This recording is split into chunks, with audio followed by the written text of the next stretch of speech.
Yep. Similarities what way?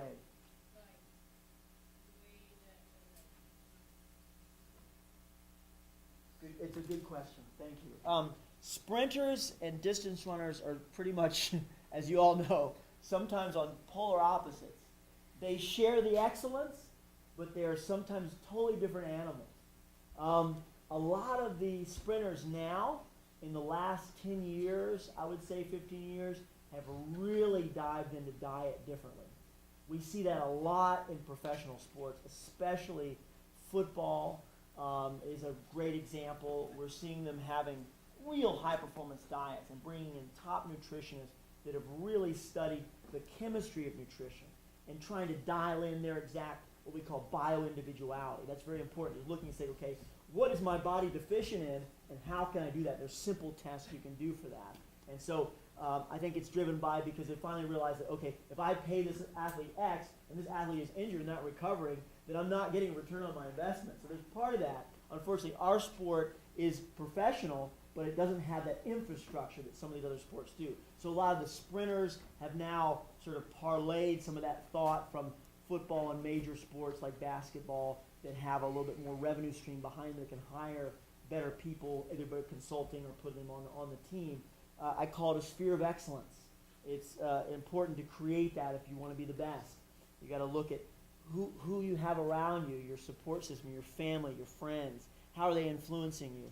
Your coaches. You know, all this stuff has to come together. Your mindset, how relaxed you are, how much you're still getting joy out of your training. And all these things come together to form that magic formula of performance. But to answer your question directly about the differences, you know, the training now, they do pretty similar amount of hours because the sprinters are you know, but it's reversed, and the sprinters are spending a lot more time on power, whereas the distance runners are more joint stability type work and flexibility recovery, where the sprinters are getting recovery too, but they're more interested in power, and they're obviously not doing all the aerobic training, so their hours are spent differently.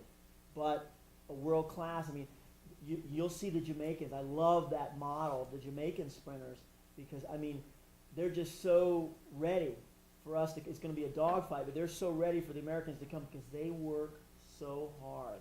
I mean, they are pulling tires, and, I mean, they're doing amazing training when they're out in the field, running through plowed fields, doing some real innovative old-school training and getting some what I call brute horsepower, and spending a lot of hours building those posterior muscles behind you so that when they're in that part of the stride phase, they're coming right through and able to extend, and working a lot on form now. There's a lot more out there in terms of biomechanics again. There was a resurgence in the 70s. We had a lot of information about biomechanics, and we lost a lot through the 90s, and now we're getting more machinery and high-tech video where we can break down the speeds and where the placement of the joints are, and so make sure we're mobilizing power that way. So you know, a lot of times they're wired a lot differently. Obviously, you know, the distance runners are more obviously reflective, more introspective, as you all know from being distance runners. Some of you are coming more from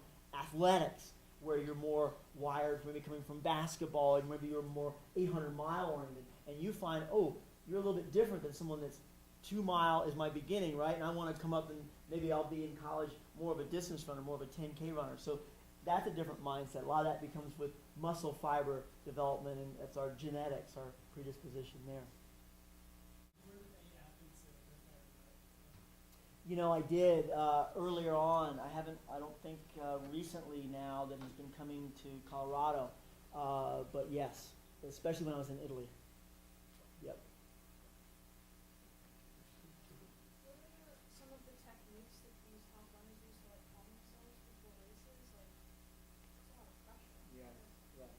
Great question. You know, race anxiety gets amplified as there's a lot more on the line. And some of the best runners have classically over the years used visualization. And there's also some new programs, computer programs that are helping, some brainwave technology that some of the athletes are using. I work a lot with visualization with the athletes. We'll take them through the races. A great way to do it is to start setting that up, looking at your goals, making sure the goals are realistic, and then starting seeing yourself in that light, first through relaxation, but going through a super induction, meaning putting on some nice music and going through relaxation response. You can use metaphors of an elevator going up or down. But I would work with some sports psychologists if you have access to that can take you into that. We may have time this week at camp to do a little visualization with everybody where we take you through first race of your season or maybe your state meet to take you through that and give you some real strategies there. But yes, when there's a lot on the line, there's a lot more at stake, and you can really, we always see it at the Olympic trials. It breaks our heart when we see the athletes overstriding or breathing a little differently, and we can identify, say, ooh, that was that race anxiety. Maybe all of a sudden all their family came and they weren't used to all their family being there, and they're just, it's just too much, overloaded. So I think one way to think about it is just becoming even keel, using breathing, using soft music or those kinds of things to get yourself in a race flow. Have a routine that you always are used to doing and see yourself, because what we've seen in the research is that there's no real difference between a perceived and a real event because of the quantum field of quantum physics that we're looking at. So you can create what you wish, and it's all about the power of intention. And we see that a lot when the athletes, like Lopez Lemong is a perfect example of that, and I worked a lot with Lopez on this, is we used to work before every race when he was at NAU in college. We would visualize that week before the race, three or four times a week. We would go through the race, and the race would open up into a visualization where I would take him through it, and he would see himself, and so he'd be getting in the alpha state. You could see his lashes twitching, so I knew he was in the alpha state. And then most of those races that we went through a visualization protocol for happened exactly as he had visualized them. And it was really neat that he was able to do that. And I got a really nice email from him before the Olympic trials this time about, hey, because I was supposed to be there originally, and then I wasn't able to come up. He says, hey, he always called me Dr. Phil. I said, Dr. Phil, are you going to be at the trials? I want to do the magic. And I went back and said, hey, Lopez, remember, the magic is inside of you, because I knew that he had been visualizing that date. He didn't need me there. He created that platform of visualizing and seeing and feeling himself and being there. So when you're doing it, make sure you make it real. There's colors, there's people that you know are going to be there, there's the actual course. So you can do rehearsals. How many times do we rehearse? We practice running, right? Every day. You've got to rehearse being relaxed and being there in that state, and it really is helpful. So great question. Thanks for bringing that up. Yes? Answer it. Great question. Supplements and multivitamins. There's so much information out there, and it's overwhelming. And there's things that change all the time.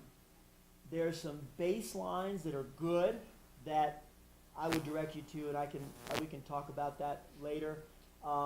But just to answer, we lose a ton of iron through the heel, sometimes through the pounding. Those of us that aren't 4 foot, most of you are 4 foot strikers. Vitamin C, but if we take iron too much, we can overload, and we need to chelate that. So what I tend to get people doing that I feel is better than over supplementation is eating whole foods. If we can, as much as we can get from the whole foods, it's better. Now, if you have that opportunity, all of you, to get testing, blood markers done, I would do that, because if we don't look at the blood, saliva, urine, we don't know what we're taking. So a lot of times people randomly are taking supplements, and we're not really getting the benefit of those supplements. But there's some basic stuff, A, C, B vitamins, B12, B-plex. If you can get them in a liquid, they're much better than a hard form because they're more absorbable. Sublingual is better through the tongue. Make sure you get higher quality.